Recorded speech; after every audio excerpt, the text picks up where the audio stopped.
On nous a donné même un avion de combat. Or, il n'est même pas capable de pourchasser des moustiques. Un avion de combat. On ne peut rien dire. Donc, on nous saccage au plan sécuritaire.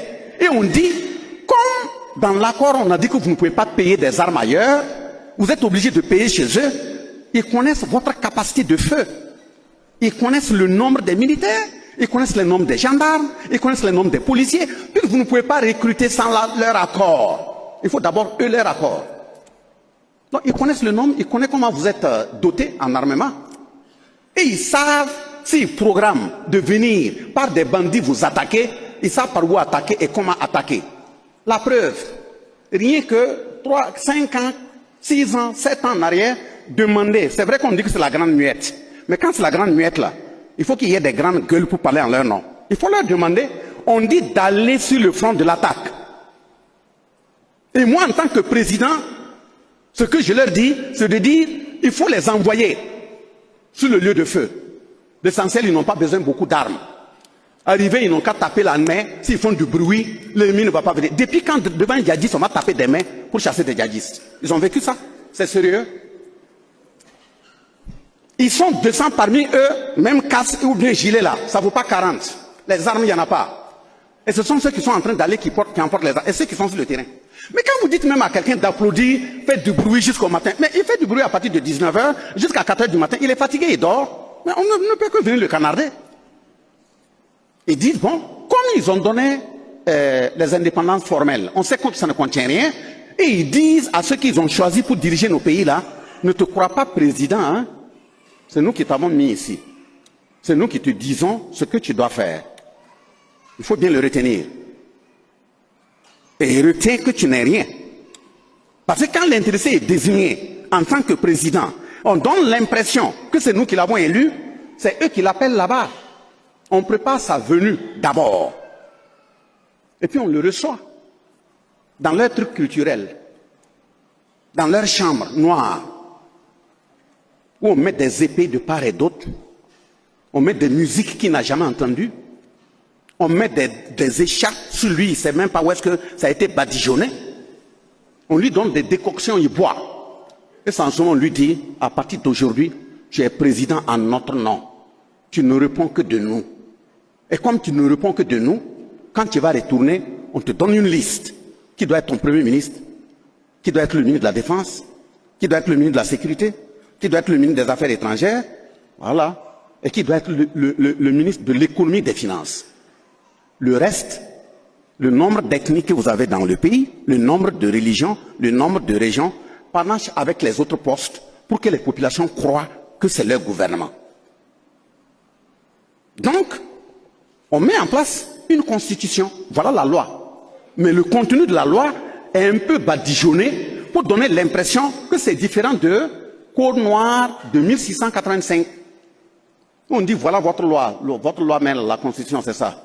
À l'intérieur, on le rassure, n'ayez pas peur. Si vous voulez voler, l'essentiel est que vous ne devez pas mentir.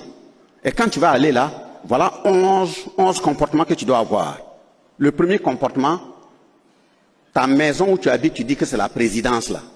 Et tout ce qu'on a fait pour vous là, vous croyez que nous, on vous a fait du mal là. C'est du bien qu'on vous a fait. L'humiliation apportée à vos grands-parents, tout ça là. Nous, on a bien fait. Donc, vous nous devez. Premier accord, vous devez payer la dette coloniale. Vous devriez considérer que les bâtiments dans lesquels vous habitez, ce sont des bâtiments français. Il faut payer la location par mois. Et il faut en sorte que les bâtiments clés, assemblée législative, en commençant par la présidence, il faut que ce soit proche de là où notre ambassade est. Pour que si on veut venir à l'intérieur, ce ne soit pas difficile pour nous. Et on a la possibilité, on a même les moyens de creuser en bas, marcher, venir, pour que personne ne nous voie. Vous ne devrez pas déménager et rester. Et ils ont les caméras, ils contrôlent. Et le jour où vous allez vous réunir pour dire conseil de ministres là, ce sont vos populations qui croient que vous êtes en conseil de ministres. C'est nous qui avons décidé de la date et de comment ça doit se faire. Les dossiers que vous devrez analyser en conseil de ministres, c'est nous qui appelons pour dire tel dossier nous on a validé, tel dossier nous on a validé, tel dossier on n'a pas eu le temps, mettez ça de côté. C'est ça qui est l'ordre du jour du conseil de ministres.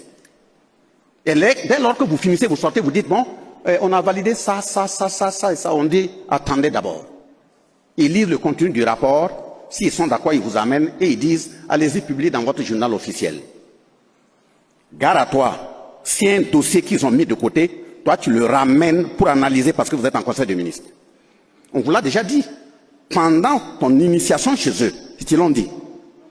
Donc, le deuxième élément, après la dette coloniale, on te dit que le franc CFA qu'ils ont créé là, depuis 1945, par décret signé par De Gaulle, son ministre des colonies et son ministre des Finances, gare à toi si tu crées une autre monnaie. Voilà, c'est le franc CFA que tu dois utiliser. Troisième élément, si tu dois goudronner une route qui doit quitter Tenkoudou aller à Ouaga, tu informes notre ambassade.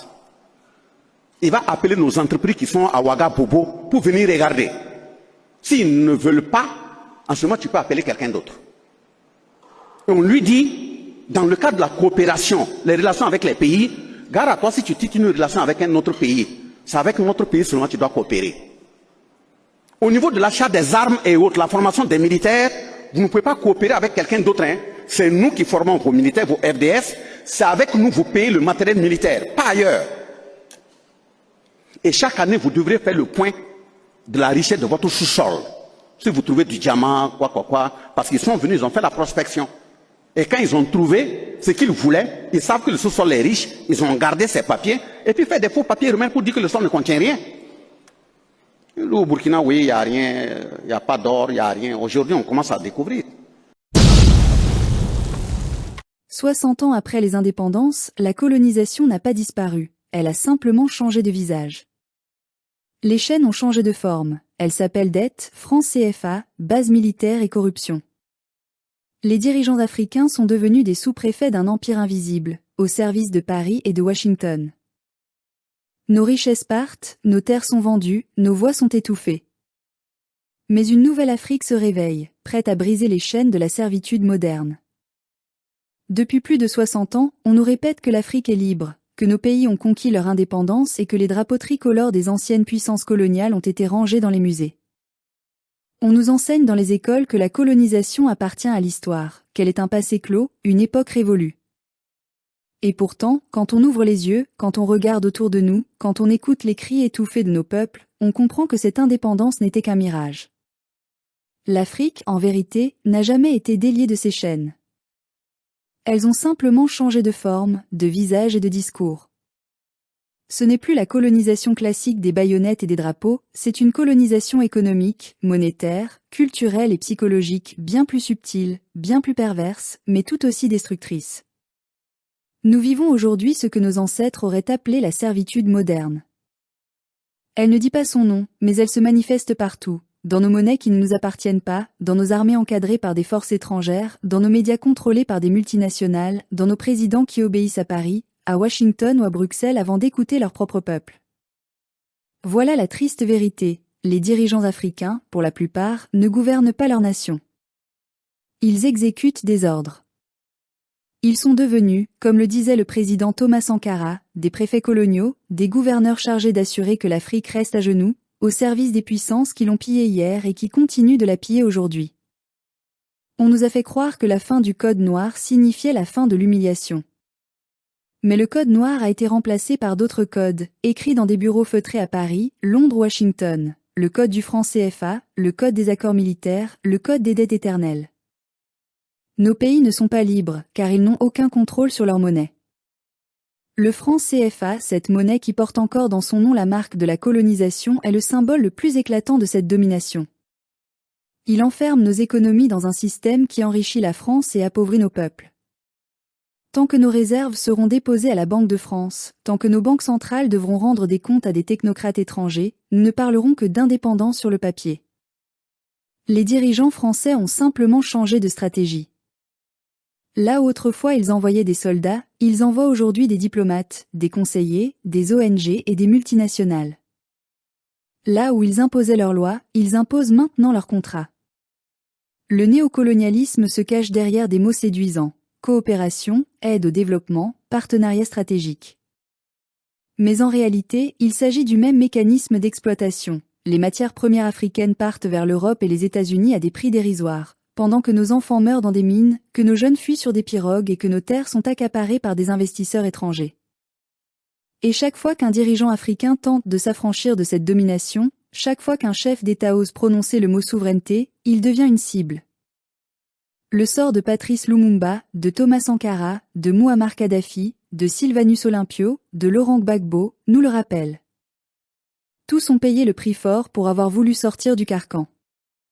Ils ont été renversés, trahis, assassinés ou livrés à la justice des vainqueurs.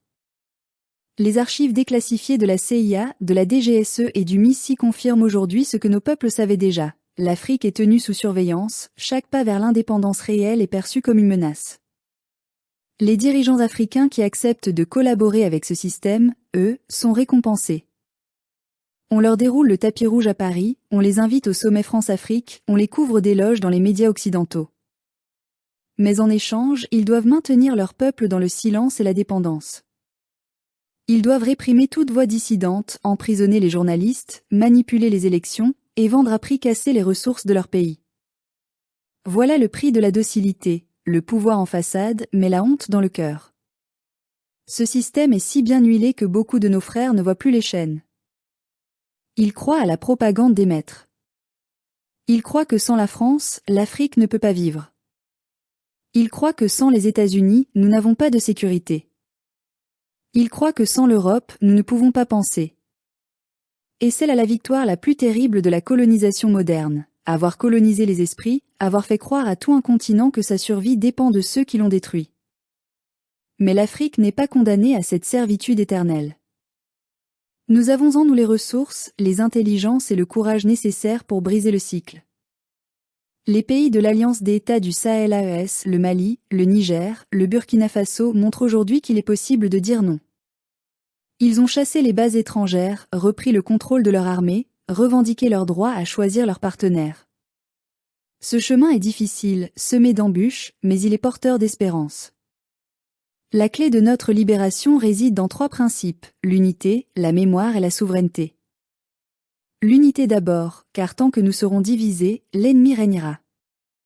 La France et ses alliés ont toujours su jouer sur nos différences ethniques, religieuses ou politiques pour mieux nous affaiblir. L'Afrique doit se penser comme un seul corps. Quand on blesse le Mali, c'est la Côte d'Ivoire qui saigne. Quand on humilie le Burkina, c'est le Sénégal qui pleure.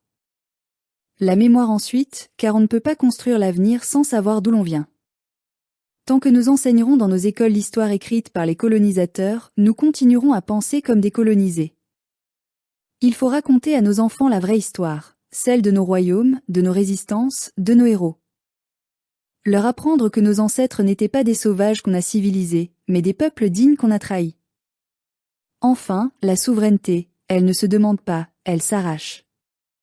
Elle commence par le contrôle de notre monnaie, de notre sol, de notre armée et de nos institutions.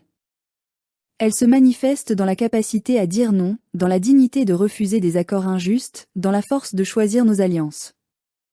Oui, le combat sera long. Oui, les puissances étrangères tenteront de déstabiliser ceux qui oseront. Oui, certains de nos frères préféreront encore la sécurité du maître à la liberté du peuple. Mais rien ne pourra arrêter le réveil d'un continent qui a compris que sa richesse n'est pas un don, mais un droit. Nous devons retrouver la flamme des années 60, mais cette fois-ci, aller jusqu'au bout. Nos indépendances de façade doivent devenir des indépendances de fond. Nous devons bâtir des États forts, des institutions justes, une économie au service du peuple. L'Afrique ne doit plus tendre la main, elle doit se lever. Car un jour, il faudra bien que le monde comprenne, nous ne sommes plus des sous-préfets, des vassaux ou des sujets. Nous sommes des nations. Nous sommes des peuples. Nous sommes des hommes et des femmes libres. Et quand viendra ce jour, le monde entier se souviendra que sur cette terre qu'on croyait perdue, un continent s'est levé non pas contre quelqu'un, mais pour lui-même.